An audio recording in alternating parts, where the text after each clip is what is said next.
Good news for all the googans out there. The docks are back in place at Caesars Creek.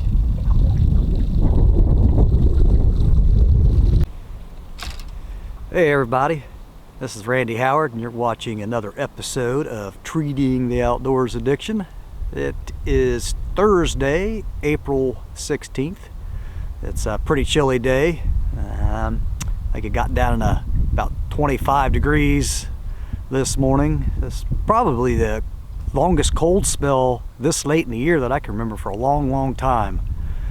That damn global warming, I tell you, something else.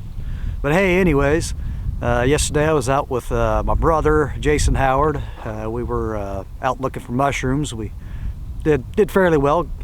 Come across a nice patch of some grays, yellows, and spikes, so a nice mix. Here's a couple video clips from yesterday's finds. Oh, what have we here? That one's a nice one. Looks like the yellows are starting to come up.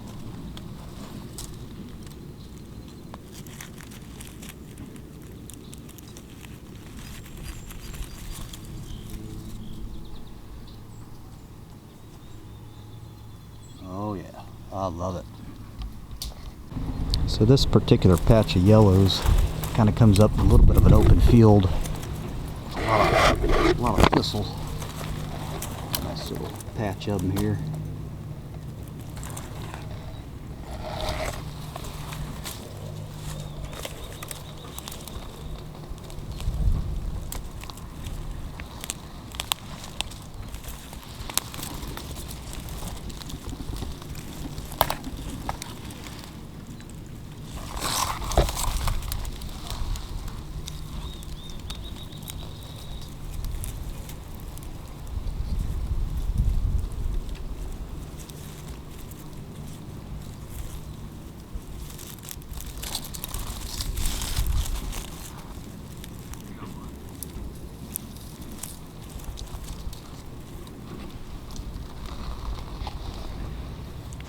Man, I love this. So much fun.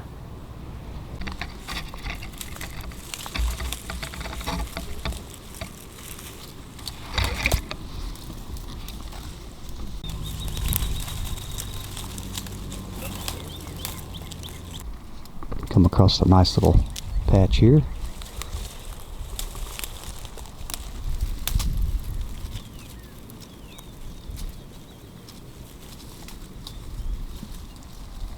Nice yellow coming up here.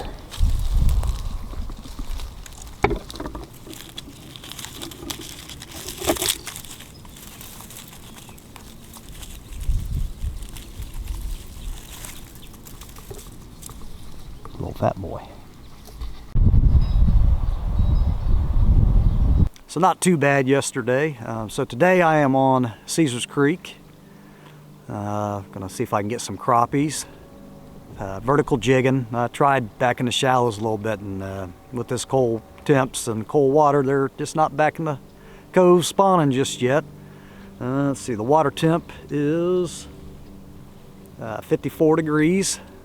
I think last time I was out it was about 58, almost 60. That was last week. So yeah, this cold front's really kind of screwed everything up and set everything back a little bit. So stay tuned and hopefully we can get on a couple crappie here.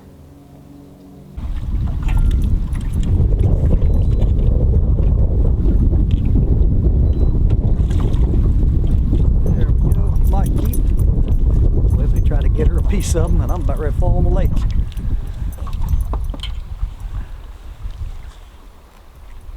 She might go 9 inches. So a helpful tip for everybody when you're out vertical jigging for crappie with jigs is you always want your jigs to have a horizontal presentation. I don't know if you watch me fishing at all. You'll see me every time I reel up from catching a fish or a snag, you know, your jig's gonna be like this. And that's just not gonna be very effective at catching fish if your jig's like that, or even worse yet, if it's sitting like that. So you'll always see me I'll grab my jig and my line, and I'll move it back like that so that jig is sitting horizontal in the water column. And that way you're going to catch a lot more, you'll catch a lot more fish. And another thing that I do is when I'm vertical jigging, you know, I'm sitting in anywhere from 15 to 40 foot of water, fishing over brush and treetops that come up anywhere from 20 to 10 foot in that water column. So you want your jigs, you want them sitting right over top of that brush or right in it. So, you know, in order to get to that spot and be pretty precise with it, what I do is I take I use braid, and I take a magic marker, whatever color is going to show up on your line best for you. I usually use either black or red, and I measure out my line. Every 5 foot I make a mark, and I'll do that for at least 25 to 30 foot of line. So if I pull up on a spot and the brush is coming up to 15 foot, I'll drop it down 15 foot. And you just play around with it, try to figure out where the snags are at in the depth and where the fish are at. And once you figure that out, you can constantly repeat, because you got the marks on your line. You know exactly where you're sitting. There's no guesswork, no counting down. You put your line in there and you go 5, 10. You just watch your marks on your line to whatever depth you want. All right, well, let's see if we can get on these fish today. Stay tuned. This wind out here today is absolutely killing me. It just seems like I cannot find a spot to hide from it today.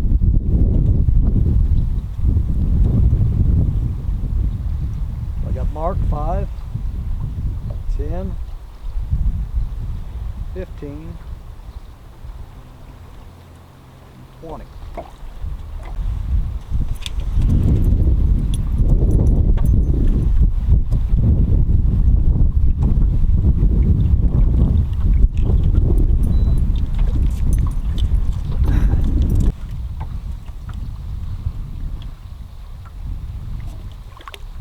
Keep away from Ebony. Keep away from Ebony.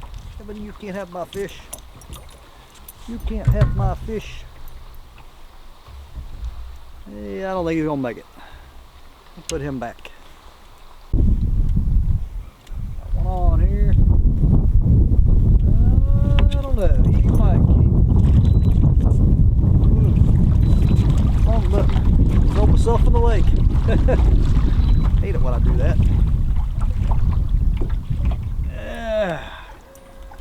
We might have a caper here. Don't be close.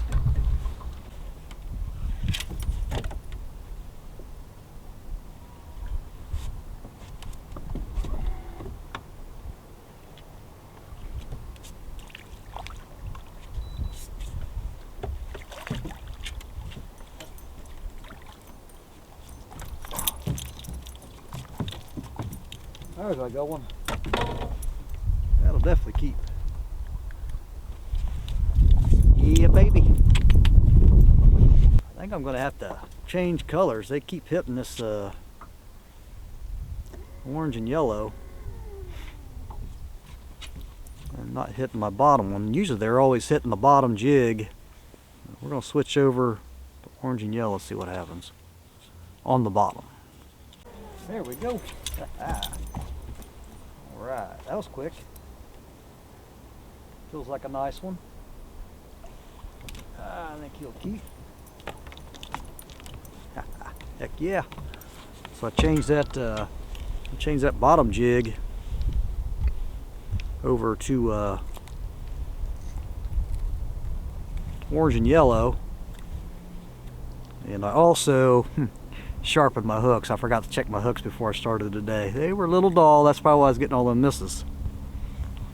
Yeah, we'll measure him, see if he keeps. If not, we'll put him back in the lake. Here we go.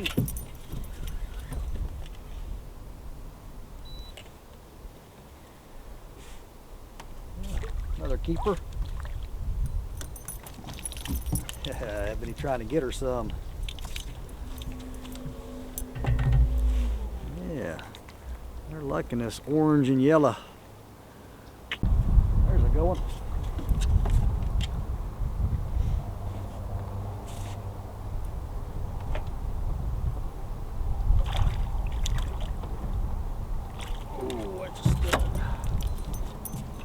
goodness.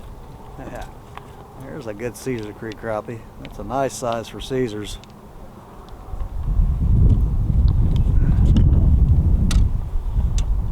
Oh yeah.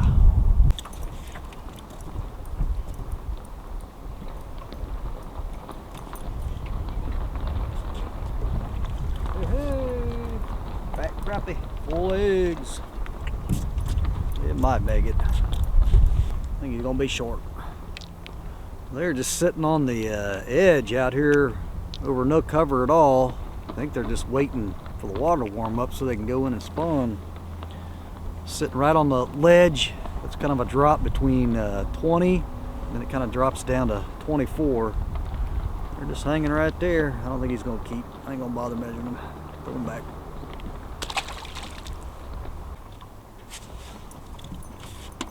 Come on here, Ed. That's a good one.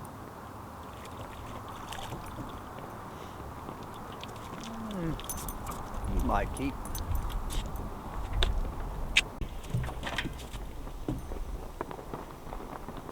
Come on, Ebony. Hey, crappie. Yeah.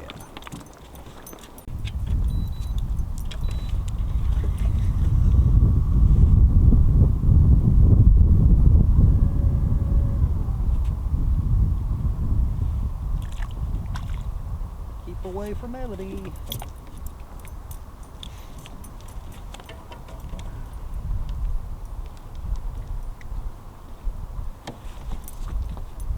Little feller.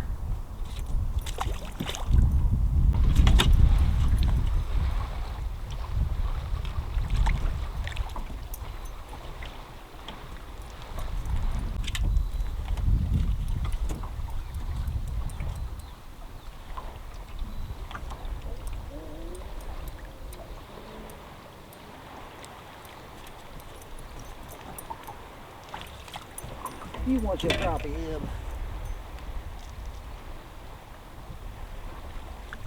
A lot of little ones out here this year, unfortunately.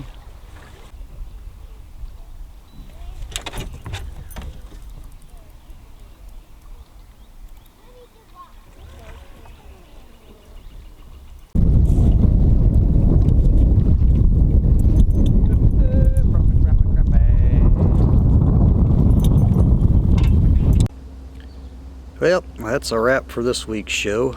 Thanks for watching. Another episode of Treating the Outdoors Addiction. Don't forget to hit the subscribe button. I think I ended up with about 15 keepers and about 25 dinks. Y'all stay safe and have a great day. Later.